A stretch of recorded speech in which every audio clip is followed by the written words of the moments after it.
Graham Hess, a former priest, felt adrift. His life had taken a turn he never anticipated, and the weight of his loss was almost unbearable. His wife Colleen was gone. Her laughter, her warmth, and her presence were now just memories captured in photographs. A car accident 6 months ago had taken her. The suddenness of it all left Graham in a state of shock, grappling with the reality of her absence. Now, he was a farmer. The transition from priest to farmer was not easy, but it was necessary. The farm was his sanctuary, a place where he could lose himself in the rhythm of the land. He was raising his 2 children, Morgan and Bo, on their isolated Pennsylvania farm. The farm, with its vast fields and open skies, was both a refuge and a reminder of the life they once had. His brother Merrill was there too. Merrill had moved in to help, leaving behind his own dreams to support his family. Merrill offered support and tried to fill the void. It was never easy. The bond between the brothers grew stronger, forged in the fires of shared grief and responsibility. Life on the farm was hard work. The days were long, filled with endless tasks that demanded their attention and energy. It was also a welcome distraction. The physical labor kept their minds occupied, providing a temporary escape from the pain that lingered in their hearts. Graham poured himself into the daily chores. The routine was soothing. Each task, no matter how mundane, was a step towards healing.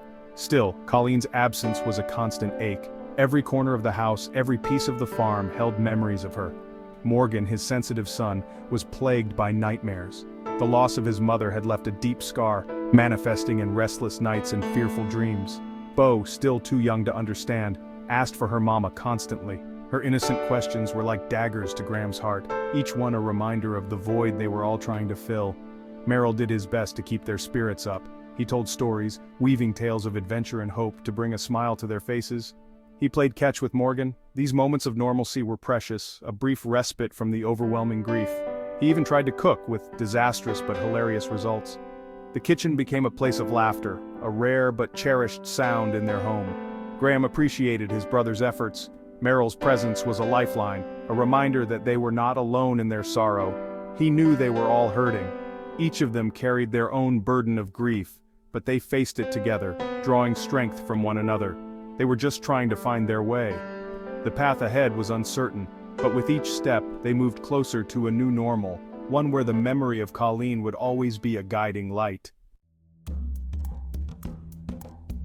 The strange events began subtly. At first, it was just an odd pattern in the cornfield, a perfect circle, flattened overnight. Graham dismissed it as kids' mischief. Then, more circles appeared. These were intricate designs. They were clearly not the work of pranksters. News reports brought stories of similar occurrences worldwide. People whispered about aliens. Graham scoffed at the idea. He was a man of science and logic. Still, a seed of unease began to grow in his heart. The patterns were just so precise, so deliberate. One night, a strange, pulsing light appeared in the sky. It hovered over the cornfield, bathing everything in an eerie glow. Morgan, terrified, hid under his bed.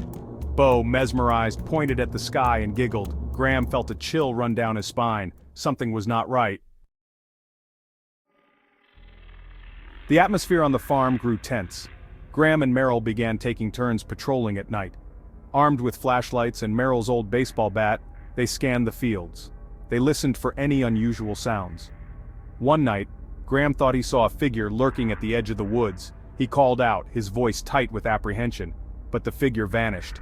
Merrill, arriving at his side, dismissed it as a trick of the light. Graham wasn't so sure. Later that night, Bo's baby monitor crackled to life. Graham heard a series of strange clicking noises coming through the speaker. He rushed to Bo's room, heart pounding. The noises stopped. Bo lay sleeping peacefully in his crib. Graham stood there for a moment, staring at his son, a sense of dread washing over him. Graham's unease turned to full-blown fear after a visit from Ray Reddy. Ray was known around town for his eccentric behavior and wild stories, but this time his tale was different. It was more vivid, more detailed, and it struck a chord deep within Graham. Ray, the town's eccentric, claimed to have seen an alien. He wasn't just talking about lights in the sky or strange noises in the night. No, Ray had seen something up close, something tangible and terrifying. He described it in vivid detail, tall, gray-skinned with long, spindly limbs. Its skin was almost translucent, and its eyes were large, black, and soulless. Ray's description was so precise that it sent shivers down Graham's spine. Graham tried to brush it off as Ray's overactive imagination. After all, Ray had a reputation for spinning tall tales. But this time there was something in Ray's eyes, a genuine fear that Graham couldn't ignore. But he couldn't shake the feeling that Ray was telling the truth. The details were too specific, too real. Graham found himself replaying Ray's words over and over in his mind, each time feeling a growing sense of dread. That night, Graham went to the kitchen for a glass of water. He tried to push Ray's story out of his mind, but it lingered like a dark cloud. As he stood in the dimly lit kitchen, he felt a chill run down his spine. Standing in the pantry doorway was a figure. At first, Graham thought it was a trick of the light, a shadow cast by the moonlight filtering through the window. But as his eyes adjusted, he realized it was something more. It was tall and thin, with an elongated head and unnaturally long arms. The figure seemed to absorb the light around it, creating an eerie, almost otherworldly glow. Its eyes were large and black, reflecting the dim kitchen light. They seemed to bore into Graham's soul, paralyzing him with fear. He couldn't move, couldn't speak. All he could do was stare. Graham stared at it, his breath caught in his throat. His mind raced, trying to make sense of what he was seeing. Was this real? Was he dreaming? The figure's presence was so overwhelming, so terrifyingly real. The figure took a step toward him, its movements jerky and unnatural. It was as if it was struggling to control its own body, each movement a disjointed, unsettling motion. Graham stumbled back, knocking over a chair in his haste.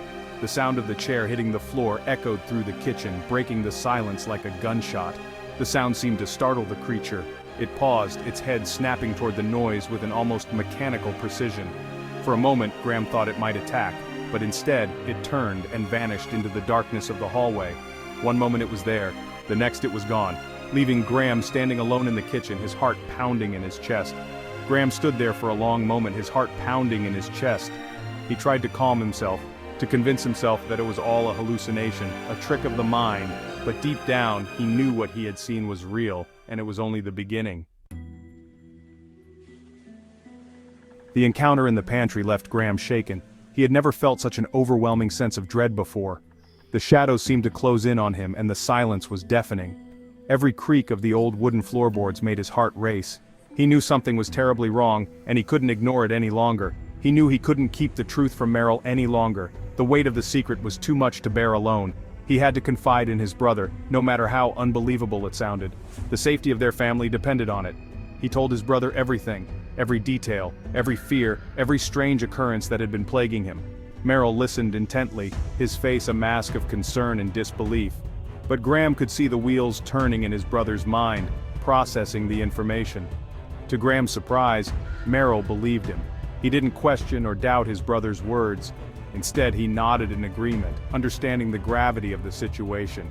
They were in this together, and they had to act fast. They decided to barricade themselves inside the farmhouse. It was the only way to ensure their safety. They couldn't risk leaving the house unprotected, not with the unknown threat lurking outside. They would protect the children at all costs. The thought of anything happening to them was unbearable. The family huddled together, drawing strength from each other.